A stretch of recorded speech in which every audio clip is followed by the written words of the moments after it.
Welcome to the Daily Review. This is Razak, Senior Trading Strategist here at CMTrading. Today is February 21st, 2025, and today is Friday morning. So looking at the highlights of the day, Dow Jones tumbles. But first, looking at today's major economic events, we have a bunch of flash manufacturing and PMI numbers coming out. First, starting out from France at 10:15, and then from Germany at 10:30, 11:30 from Great Britain, and at 4:45 from the United States. I'm looking at the market, starting out with the Forex symbols.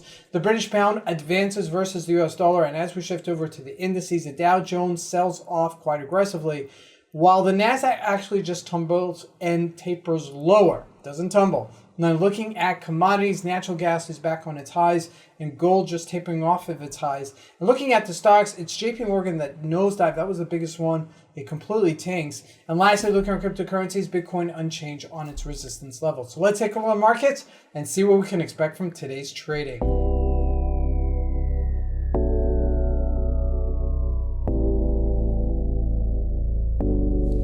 So here we go. First with the Euro USD. Now I do want to highlight a couple of things here. Euro USD is on resistance level. It got stronger, but it did not get as strong as the British pound. And I'm going to compare it to you and you're going to see it, right? It's right there on 104.90. So it did, have a move higher, but not like the GBP. You see the GBP broke above that 125 to 126.60. That's 160 pips higher. GBP stronger versus US dollar. And the US dollar did retrace yesterday, unfortunately, because the markets did kind of take into what's going on in the current situation. Now, looking at the Japanese yen, we finally got that bounce, and we got it at a supportish level, right? Before this area, we had the supportish area right there, and that was my go-to number, 149. And I mentioned it at yesterday's daily review that it would bounce around that area, and sure enough, that's where we got the bounce. Now, looking at the commodities, natural gas back on its highs, 40.17. That's a nice little comeback. That's a V formation over the last couple of weeks that it's done. It's got some tremendous volatility in it and still showing some tremendous strength. Now looking at gold, just tapering off lower from its all-time record highs of 29.53. We're about 29.30. Not a big deal, but a decent retracement for gold. Now looking at the U.S. markets, take a look at this. The Dow Jones sells off quite aggressively yesterday, okay? That was over our 400-point sell-off, and then we bounced finally off of it, the 200-day moving average. Now looking at the Nasdaq, did not, okay? This is what's super important, because there are some still stocks that are relatively still strong in the Nasdaq. Now, what stocks sold off?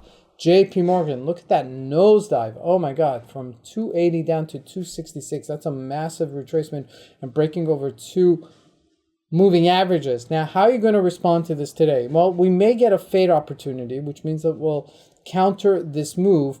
And if we do counter this move, I'd expect it to counter it about 60% of its value. So from 266 up to about 270-ish level, that's where I would conceivably think that it would bounce off of. So keep that in mind later today. Now looking at some of the other stocks, there are some stocks that are still relatively strong, all right, like Intel. Intel still has a little bit of strength in it after it posted higher, okay, and that showed some strength, right?